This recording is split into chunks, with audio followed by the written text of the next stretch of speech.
Hamid. Assalamualaikum. Waalaikumsalam warahmatullahi wabarakatuh.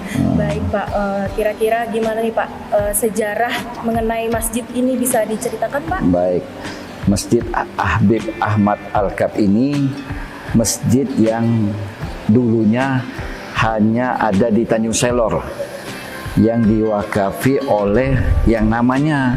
Jadi masjid ini yang namanya Habib Ahmad Al-Kab itu yang mewakafkan sebidang tanahnya untuk Masjid Habib Ahmad Al-Kab ini. Nah, sesuai dengan perkembangan zaman, inilah keadaan yang ada untuk sementara ini. Ya, itu jadi sejarahnya yang mewakafkan itu adalah Habib Ahmad Al-Kab. Itulah yang dinamakan jadi Masjid Habib Ahmad Al-Kab. Tapi untuk pewarisan atau pewakapan itu tidak sebesar ini. Jadi ada masyarakat yang coba untuk menambah sedikit, dibeli oleh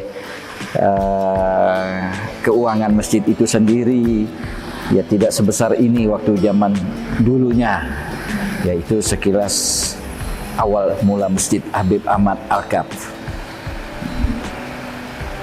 Lalu mungkin apalagi yang Mbak mau tanyakan lagi setelah saya menyatakan Masjid Ahmad Al-Kab itu yang diwakafkan oleh Habib Ahmad Al-Kab.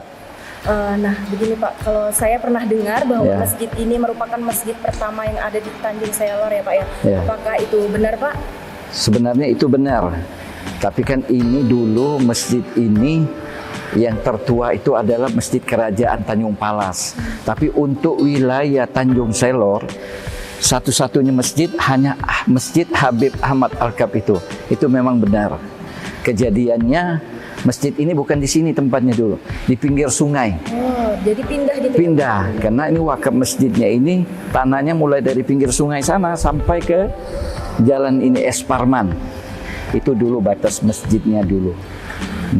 Jadi untuk kapasitasnya sendiri ini ada berapa orang nih Pak jamaah yang bisa masuk ke dalam? Kalau kapasitasnya masjid ini karena dulunya diperluas, sekarang ini bisa menampung kurang lebih 1.500 sampai 2.000 lantai atas dan bawah. Lantai atas dan bawah. Oh ya, 1.500 sampai 2.000. Kapasitasnya gitu. Kalau ukurannya sendiri ini kira-kira berapa? Ukuran untuk dalamnya aja 27 kali 28 meter persegi, sama atas dengan bawah. Tapi kalau untuk cara penampungan di atas lebih kecil karena tidak ada ruang terbuka. Seperti begini keadaannya. Jadi di bawah ini kurang lebih 1.200 atau 1.500 bisa menampung. Insya Allah lumayan banyak ya Tribuners ya. Iya. Untuk arsitekturnya sendiri ini berasal dari mana ya Pak? Terinspirasi dari apa atau gimana gitu Pak? Awal masjid ini tidak seperti yang kita lihat sekarang, sudah cukup bagus kalau penglihatan kita sesuai dengan zamannya, karena ini ada juga dana bantuan oleh pemerintah. Selain dari masyarakat, orang-orang yang peduli dengan dia punya infak sedekahnya, ini dibangunlah. Awal bismillahnya masjid ini tidak seperti semega ini. Ada seperti itu tahun 1951. Yang itu? Iya, kejadiannya 1951. Nah, itu saya belum lahir waktu itu. Saya belum lahir itu sudah jadi. Tapi sebelum itu ada masjidnya lagi. Masjid ini tidak seperti begitu. Saya belum lahir, saya belum tahu cerita masjid itu. Nah, setelah 1979 kejadiannya ada perubahan seperti ini. 1979. Setelah perubahan itu kurang lebih tahun 91, inilah perubahan yang dikoordinasi oleh pemuka masyarakat, dibantu oleh pemerintah. Ya, inilah kejadiannya seperti ini yang cukup menyenangkan hati masyarakat di lingkungan Masjid Habib Ahmad Al-Kab ini. Dengan kemegahan, kalau dari apa tadi Mbak tanya? Arsitekturnya itu kita memakai anak-anak di lingkungan Masjid Ahmad Alkaf yang membuat dia punya bentuk-bentuk seperti ini. Jadi bukan orang dari luar, tapi melihat dari kejadian-kejadian pemulanya, permintaan masyarakat bagaimana maunya, itulah jadi masjid seperti ini. Jadi memang ini yang desainnya berasal dari orang Tanjung Selor sendiri. Masya Allah ya Pak ya. Terus untuk siapa nih Pak tokoh-tokoh penting yang pernah datang ke sini itu siapa aja? Saya kan sudah kurang lebih 8 tahun menjadi takmir Habib Ahmad Alkaf. Ya, untuk sementara ini kalau menteri belum ada masuk ke Tanjung Selor juga menghadiri ke Masjid Ahmad Alkaf. Tapi kalau penceramah ya Ustadz Somad sudah pernah kemari. Ya, selain dari tokoh-tokoh yang panutan agama lah, seperti Tengku Zulkarnain sudah pernah ke sini, beliau sudah nggak ada, sudah wafat. Seperti ya kalau gubernur sudah, setiap gubernur masuk di Masjid Habib Ahmad Alkaf ini. Iya.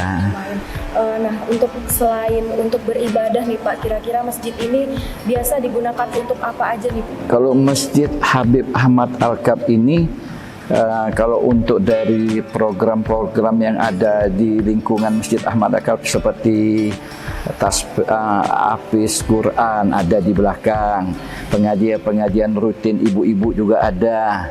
Setiap malamnya tetap mengadakan ceramah-ceramah pendek untuk orang di dalam lingkungannya.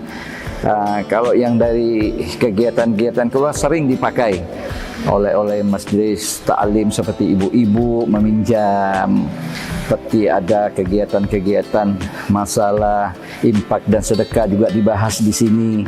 Tidak seperti yang yang tabu di dalam masjid, tapi apapun yang kegiatan keislaman selalu dipergunakan masjid ini, karena kita selalu terbuka kepada orang yang tujuannya sama, untuk beribadah, untuk berbuat sesuatu yang baik, mau berinfak, bersedekah juga dibahas di dalam masjid ini. Jadi tidak pernah sunyi masjid ini.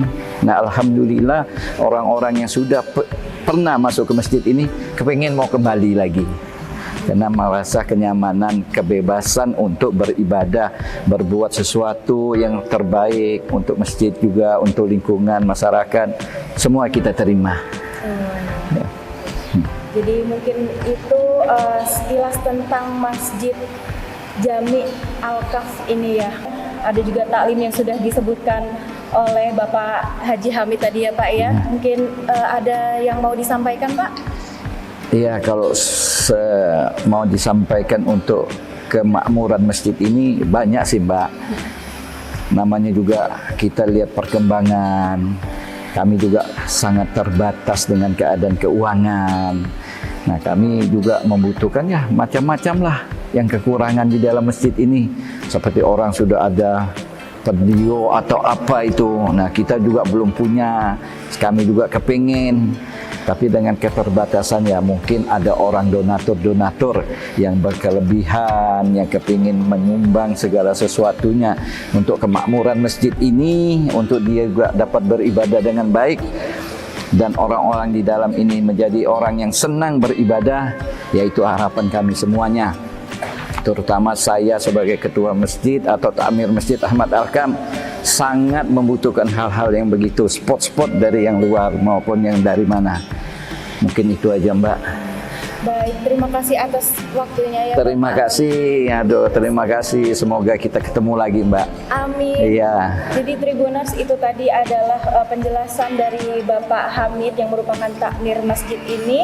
Assalamualaikum warahmatullahi wabarakatuh.